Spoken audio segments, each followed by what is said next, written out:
Ouçamos a palavra de Deus. Leitura dos Atos dos Apóstolos. A multidão dos fiéis era um só coração e uma só alma. Ninguém considerava como próprias as coisas que possuía, mas tudo entre eles era posto em comum. Com grandes sinais de poder, os apóstolos davam testemunho da ressurreição do Senhor Jesus, e os fiéis eram estimados por todos. Entre eles, ninguém passava necessidade, pois aqueles que possuíam terras ou casas, vendiam-nas, levavam o dinheiro e o colocavam aos pés dos apóstolos. Depois era distribuído conforme a necessidade de cada um. José, chamado pelos apóstolos de Barnabé, que significa filho da consolação, levita e natural de Chipre, possuía um campo. Vendeu e foi depositar o dinheiro aos pés dos apóstolos. Palavra do Senhor. Graças a Deus. Aleluia, aleluia, aleluia. Aleluia, aleluia, aleluia. Deus é rei, se vestiu de majestade, revestiu-se de poder e de esplendor. Aleluia, aleluia, aleluia. Vós firmastes o universo inabalável, vós firmastes vosso trono desde a origem, desde sempre, ó Senhor, vós existis. Aleluia, aleluia, aleluia. Verdadeiros são os vossos testemunhos, refúgio a santidade em vossa casa, pelos séculos dos séculos, Senhor. Aleluia, Aleluia, aleluia.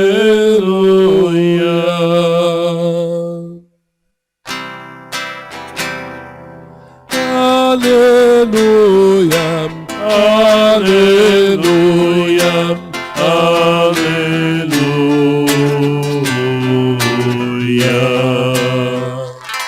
O Filho do Homem há de ser levantado, para quem nele crer possua a vida eterna. Aleluia, aleluia, aleluia.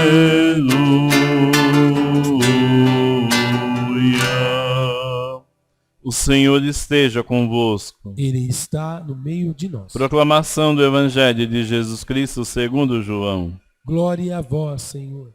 Naquele tempo disse Jesus a Nicodemos: Vós deveis nascer do alto. O vento sopra onde quer, e tu podes ouvir o seu ruído, mas não sabes de onde vem nem para onde vai. Assim acontece a todo aquele que nasceu do Espírito. Nicodemos perguntou: Como é que isso pode acontecer? Respondeu-lhe Jesus: Tu és mestre em Israel, mas não sabes essas coisas? Em verdade te digo, nós falamos aquilo que sabemos, e damos testemunho daquilo que temos visto, mas vós não aceitais o nosso testemunho. Se não acreditais quando vos falo das coisas da terra, como acreditareis se vos falar das coisas do céu? E ninguém subiu ao céu, a não ser aquele que desceu do céu, o Filho do Homem. Do mesmo modo como Moisés levantou a serpente no deserto, assim é necessário que o Filho do Homem seja levantado, para que todos os que nele crerem tenham a vida eterna. Palavra da salvação. Glória a vós, Senhor. Cristo ressuscitou. Verdadeiramente ressuscitou.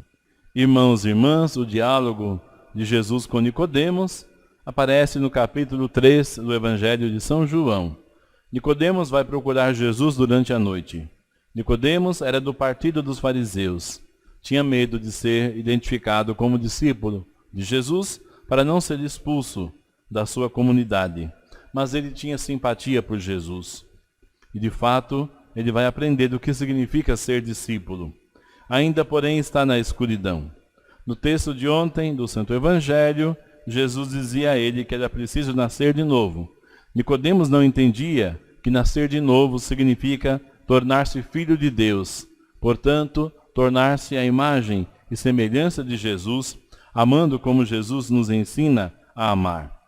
Jesus explica que nascer de novo significa ser livre, significa nascer do Espírito, porque assim como o vento sopra onde quer, assim também aquele que é guiado pelo Espírito, aquele que nasceu do Espírito, ou seja, não está preso às amarras deste mundo. Nicodemos não entende, e olha aqui, como o próprio Jesus reconhece, ele é mestre em Israel, mas não entende porque está preso às coisas da lei, às coisas do mundo. Depois, Jesus finaliza o diálogo dando o sinal. Muitas vezes os judeus pediam a Jesus um sinal, um milagre. Jesus muitas vezes fez milagres extraordinários, mas os judeus sempre duvidavam. Haja vista, por exemplo, a cura do cego de nascença. Eles haviam visto, detectado, constatado, colhido testemunhos de que aquele homem era um cego de nascença que tinha sido curado por Jesus. Mas eles ficam muito impressionados porque era um dia de sábado, então Jesus é chamado de pecador, mesmo de filho do demônio, porque não observa o sábado. E Jesus ensina que a graça de Deus está acima da lei, até mesmo de leis religiosas, porque a graça de Deus não conhece limites. A graça de Deus é uma graça libertadora. Jesus hoje então dá o sinal inesperado.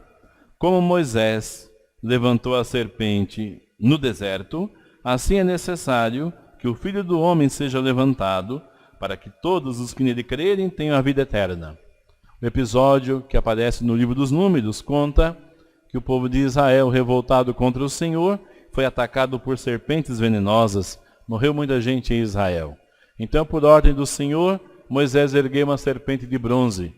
E os que olhavam para a serpente se lembravam do Senhor, pediam perdão dos seus pecados e eram curados pela misericórdia do Senhor. Como se aquela serpente absorvesse o veneno mortal que estava matando os filhos de Israel.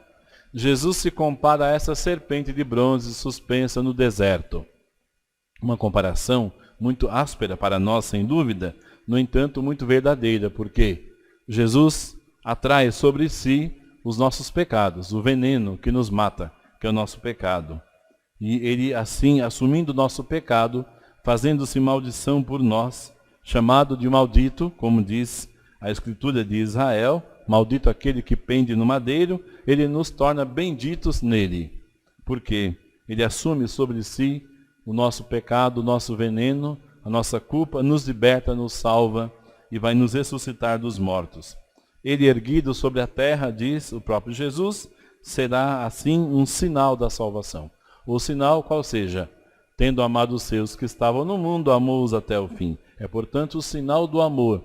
Um pouquinho mais para frente, no texto de amanhã, Jesus vai dizer que Deus amou tanto o mundo que nos deu seu Filho único, para que todo que nele crer não pereça, mas tenha a vida eterna. Justamente é a sequência do Evangelho de hoje.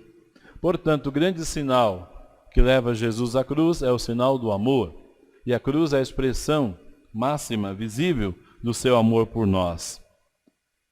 E é justamente pelo amor de Cristo que se reúne e une a igreja, como vimos hoje o testemunho dos Atos dos Apóstolos, de maneira a apresentar-nos os princípios de como deve ser a comunidade cristã. Os Atos dos Apóstolos nos mostram que ninguém considerava como sua as coisas que possuía, mas tudo entre eles era posto em comum. E também os fiéis não passavam necessidade, porque dividiam os seus bens. É claro que o modo como fazemos isso vai variar de acordo com as organizações da sociedade e da igreja, mas o princípio é este, que ninguém passe necessidade. Cada um recebe de acordo com a sua necessidade. É o grande ensinamento que nos dá o livro dos Atos dos Apóstolos, sobre as comunidades cristãs das origens cristãs. Assim, queridos irmãos, que seja também uma inspiração para nós. Nesse tempo em que muitas vezes somos tentados a apegar-nos às coisas, pensando que elas nos dão segurança, lembremos-nos de que só tem gosto o pão partilhado. Não vivamos, pois, de maneira egoísta, porque Deus tanto amou o mundo que nos deu seu Filho único, e todo aquele que nele crer possui a vida eterna.